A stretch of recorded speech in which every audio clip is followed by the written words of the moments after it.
Hello दोस्तों, Radhe Radhe. Welcome to my new blog. कैसे हो आप सभी लोग? आशा करती हूँ आप सभी लोग बहुत अच्छे होंगे, मस्त होंगे, अपने जीवन में खुश होंगे। स्वागत है फ्रेंड्स आपके अपनी यूट्यूब चैनल पर। तो फ्रेंड्स, आज जो दिन है वो बुधवार है और आज की जो डेट है 2 अक्टूबर है और यह है सुबह का टाइम है। इस वक्त अभी सुबह के 6:45 के लगभग हो रहे हैं। तो यहाँ पर मैं आ गई हूँ रसोई में। तो सबसे पहले जो गैस काउंटर है ना, पूरे ही गैस काउंटर में एक बार मैंने कपड़ा मार दी हूँ। उसके बाद अपने लिए एक गिलास पानी गुनगुना करने के लिए रखूँगी। इससे पहले जो मेरी मॉर्निंग वाली झाड़ू है ना वो लग गई है। झाड़ू लगाने के बाद ब्रश वगैरह करने के बाद फिर मैं आ गई थी रसोई में। तो यहाँ मेरा जो गुनगुना पानी है वो हो गया है और साथ ही मैं अब अपने लिए चाय चढ़ाऊँगी। जैसे कि आज 2 अक्टूबर है तो आज गांधी जयंती है, तो आज छुट्टी है। तो मैंने कुछ नहीं बना रही हूँ, डायरेक्ट खाने की तैयारी करूँगी क्योंकि वैसे भी खाना 11:30 बजे तक तो हो ही जाता है। तो खाने में आज गंवारफली की सब्ज़ी बना रही हूँ। और तो गंवारफली की सब्ज़ी को ना मैं उबाल के बनाती हूँ। जैसे कि एक सीटी ले लो उसके बाद, और उबालने के बाद इस तरह से फिर उसकी जो नसें होती हैं ना वो निकाल लेती हूँ। तो इस तरह से गंवारफली की सब्ज़ी बनाओ ना, खाने में काफ़ी अच्छी लगती है और इसके जो रेशे हैं ना मुंह में फंसते भी नहीं हैं। तो यहाँ पर गंवारफली मेरी उबल गई थी। साथ ही चाय वगैरह पीने के बाद सारी गंवारफली है उसे मैंने छील के रख दी हूँ। और खाना मैं अभी नहीं बनाऊँगी, नहा के आ जाऊँगी इसके बाद बनाऊँगी। तो थोड़ी बहुत तैयारी कर दूंगी तो खाना बनाने में फिर समय नहीं लगेगा। तो जैसे कि गंवारफली छिल गई है तो उसे बनाने में फिर बिल्कुल समय नहीं लगता है और सबसे ज़्यादा समय लगता है गंवारफली को छीलने में। तो मेरा वो काम तो हो गया है। और इसके बाद यहाँ का जो बिस्तर है इसे भी उठा देते हैं। बच्चे लोग उठ गए थे और देखिए आज छुट्टी है ना तो बच्चे लोग थोड़ी जल्दी ही उठ गए हैं। तो बिस्तर उठाने के बाद मुझे आज जो ये वाली बेडशीट है ना इसे भी चेंज करना है।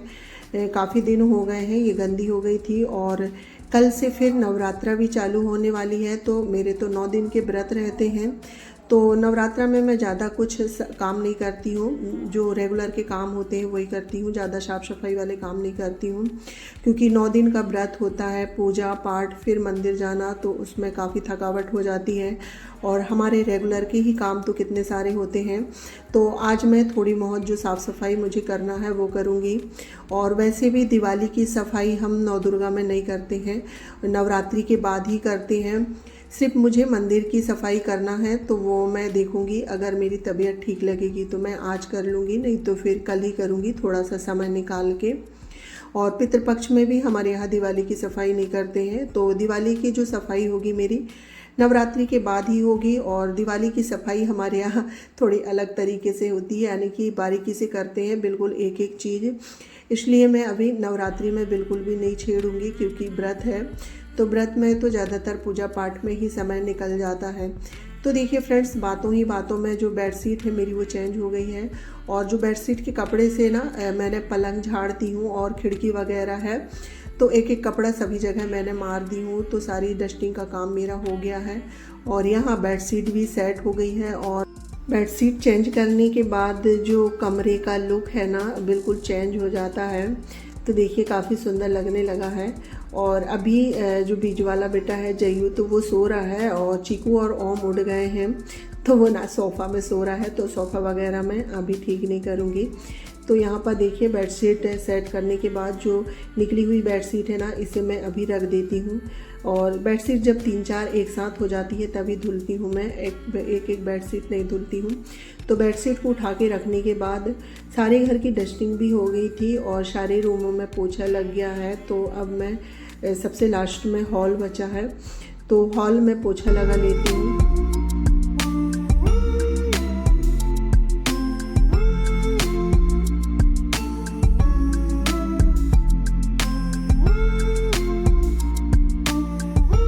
तो यहाँ पर देखिए फ्रेंड्स, हॉल का भी पोछा हो गया है। और आज मैंने सारे घर में ना फटाफट से पोछा लगाई हूँ, बहुत जल्दी से, क्योंकि डेली में ही पोछा लगता है तो घर उतना गंदा नहीं होता है। क्योंकि आज मुझे बाहर की थोड़ी अच्छे से सफाई करनी थी और ये पैरदान वगैरह है ना सब धुलने थे। और कुछ पैरदान तो अंदर धुलूँगी, पर ये बाहर वाले हैं तो इन्हें मैं बाहर ही धुल देती हूँ क्योंकि 9 दिन तक फिर ज़्यादा काम नहीं होते हैं। तो आज जितना हो सके उतने मेरे जो काम है वो मैं कर लेती हूँ।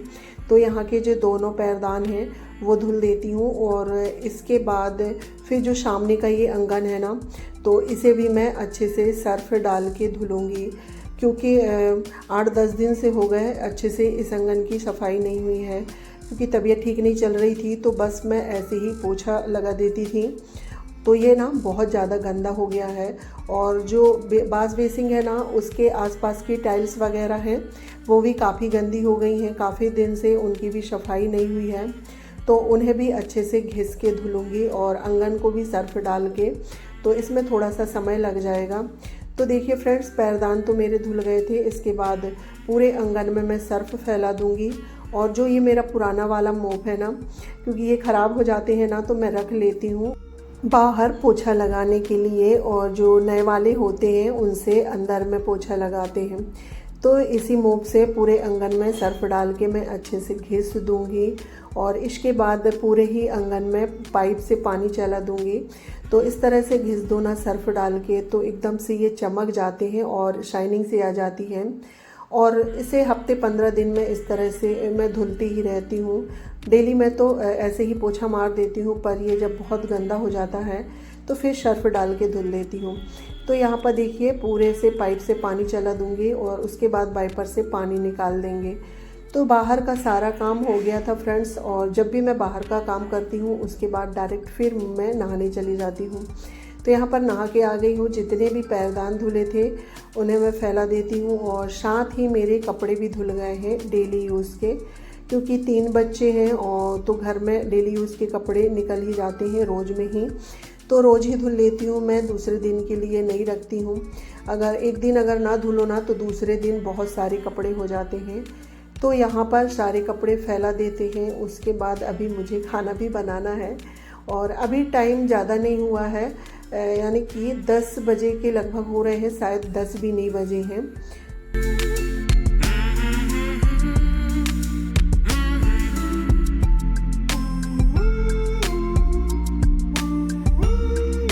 मेरा जो काम है वो साफ़ सफाई का हो गया है, बस खाना बनाना है। तो खाना की भी बनाने की भी तैयारी है, तो खाना बनाने में भी ज़्यादा समय नहीं लगेगा। तो देखिए फ्रेंड्स, कपड़े वगैरह फैलाने के बाद आ गई थी मैं रसोई में, और यहाँ मेरा सारा दूध ऊपर आ गया। शायद मैं इसकी जो गैस है ना उसे मद्दा करने के लिए भूल गई थी, शायद इसे मैं तेज़ आंच में ही करके कपड़े डालने के लिए चली गई थी। हो जाता है कभी कभी, ध्यान से निकल जाता है। और जितना ये दूध गिरना नहीं अखरता है ना, उससे ज़्यादा ये गैस साफ़ करना लगता है मुझे। तो देखिए अब तो गैस साफ़ तो करना ही पड़ेगा, तो यहाँ पर गैस साफ़ कर ली हूँ। अब फटाफट मैं प्याज और टमाटर वगैरह कट कर लेती हूँ, क्योंकि सब्ज़ी तो मेरी तैयार है, और जो गंवार फली की सब्ज़ी है उससे बनने में समय नहीं लगता है।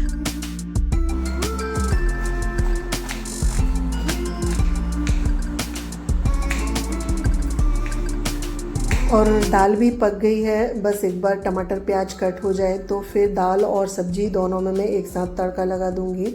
तो दाल सब्ज़ी एक साथ बन जाएगी, फिर चावल धुल के रखना है, और रोटी तो बनती जाएगी और गरम गरम खाते जाएंगे। तो यहाँ पर सारी तैयारी हो गई है, और दोनों गैस में एक साथ मैंने कढ़ाई और जो गंजी है वो चढ़ा दी हूँ। तो गंजी में मैं दाल फ्राई करूँगी और कढ़ाई में सब्ज़ी।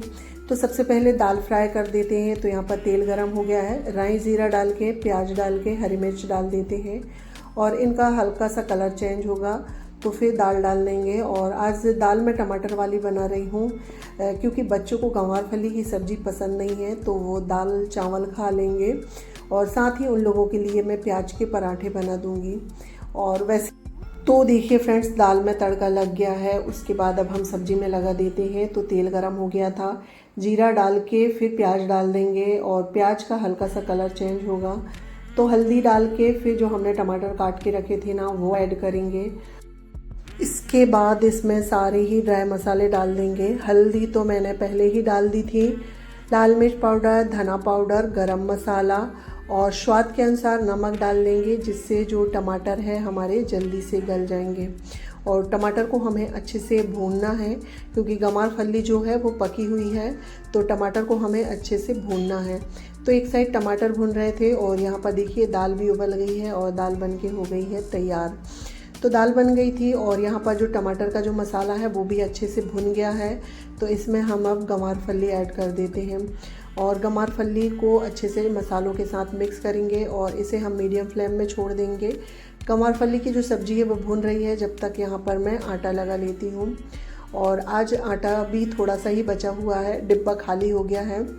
तो जितना भी आटा है वो मैं परात में निकाल लूँगी और डिब्बा को धुलने के लिए छोड़ दूँगी, क्योंकि जब भी मैं नया आटा भरती हूँ तो डिब्बा को धुल के ही भरती हूँ। तो अभी डिब्बे को धुल के रख देंगे तो ये सूख जाएगा।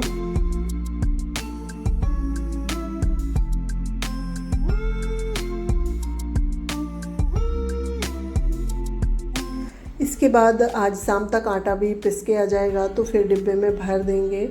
तो यहाँ पर आटा छन गया है, इसके बाद आटा भी लग गया है। आटा लगा के मैं रख देती हूँ, 10-5 मिनट ये रेस्ट हो जाएगा। और अभी टाइम काफ़ी है मेरे पास, अभी मैं रोटियाँ नहीं बनाऊँगी क्योंकि दाल तो बन गई थी, सब्ज़ी अभी भुन रही है। तो यहाँ पर मैंने चावल धुल के भी चढ़ा दिए हैं। चावल बनते तक आटा भी अच्छे से सेट हो जाएगा और रोटियाँ बनते जाएंगी और सभी लोग फिर खा लेंगे। जब तक थोड़ा बहुत मेरा जो काम है वो मैं कर लेती हूँ। तो यहाँ पर बेड वगैरह तो मैंने सेट कर दिए थे, ये सोफ़ा है इसे ठीक करूँगी। और बच्चे जिस दिन घर में रहते हैं ना तो घर बिल्कुल घर जैसा नहीं रहता है, यानी कि वो पलंग में भी बैठेंगे तो तकिया इधर उधर कर देते हैं, पूरी चीज़ ना अस्त व्यस्त कर देते हैं। और जिस दिन छुट्टी रहती है तो मुझे दिन में 3-4 बार पूरा घर सेट करना पड़ता है। तो यहाँ पर देखिए सोफ़ा सेट ठीक हो गए हैं मेरे, सारी ही चीज़ें उनकी जगह में सेट कर देंगे। तो ये काम हो गया है। उसके बाद फिर जो ये टेबल है ना, तो चीकू इसमें काफ़ी सारी बुक रख दिया है और उसकी ऐसे ही आदत है, वो ट्यूशन जाते समय अपना बैग खाली करता है ना तो पूरी बुक वगैरह यहीं पर रख देता है। तो जो ये टेबल कवर है इसे मैं झाड़ लेती हूँ, क्योंकि बच्चे यहाँ पर बैठ के खाना खाते हैं तो थोड़ा बहुत कुछ गिरा देते हैं। तो उसे मैं बाहर झाड़ के आ गई हूँ और फिर से कवर लगा देते हैं। और ये जो बुक वगैरह है ना, इन्हें मैं जो टीवी वाला कैबिनेट है वहाँ पर रख दूँगी। अब सारा काम हो गया है, पूरा घर भी व्यवस्थित हो गया है। और अभी यहाँ पर आप लोग देख सकते हैं 11 बजने में अभी 2 मिनट कम है। तो सारा काम हो गया था, सिर्फ रोटी बस बनाना रह गया था। तो अब चलते हैं रसोई में, रोटी बनाने की तैयारी करेंगे। चावल भी बन गया है।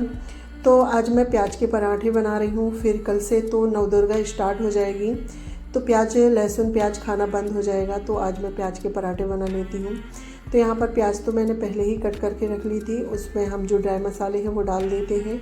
साथ ही इसमें चिली फ्लेक्स और ऑर्गेनो डाली हूँ मैंने, और सारे ही ड्राई मसाले और स्वाद के अनुसार नमक, सारी चीज़ों को डालने के बाद इसे मिक्स कर लेंगे। तो प्याज का जो मसाला है वो बन के तैयार हो गया है। और यहाँ पर जो मेरी गंवार फली की सब्ज़ी है ना वो भी बन गई है। तो अब सब्जी दाल चावल सब बन गया है, तो अब फटाफट से पराठे बना लेते हैं। और प्याज के पराठे की जो स्टफिंग होती है ना, मैं 2 रोटी बेलती हूँ तब भरती हूँ, क्योंकि डायरेक्ट ऐसे बना के नहीं बनते हैं, फटने का डर रहता है। तो इस तरह से 2 रोटियाँ बेल लो और एक रोटी के नीचे जो स्टफिंग है ना वो रख दो और ऊपर से दूसरी रोटी लगा के चिपका दो। तो इस तरह से जो पराठे हैं ना आसानी से बन जाते हैं और बिल्कुल भी नहीं फटते हैं और बहुत ही आसानी से बन जाते हैं। तो देखिए पहली रोटी बनाने के बाद जो प्याज का मसाला है पूरी रोटी में मैंने फैला दी थी। उसके बाद ऊपर से हमें दूसरी रोटी रखना है और हाथों की सहायता से उसे चिपका देना है और इस तरह से हमारा जो पराठा है बन जाता है। और पराठे को मीडियम टू लो फ्लेम में सेकना है कुरकुरे होते तक। तो एक पराठा बन गया था, इसी तरह मैं दूसरे पराठे भी बना लेती हूँ। और सच में जो प्याज का पराठा है ना खाने में बहुत टेस्टी लगता है, पर इसे बनाने में थोड़ा सा समय लगता है। तो मैंने ज़्यादा नहीं बनाए थे, एक एक के हिसाब से सभी लोगों के लिए बनाए थे। तो सभी लोगों का एक एक पराठे में हो गया था। तो यहाँ पर देखिए पहला पराठा बन गया है और ये अच्छे से सीख गया है। तो इसे दबा दबा के अच्छे से कुरकुरा होते तक सेक लेना है।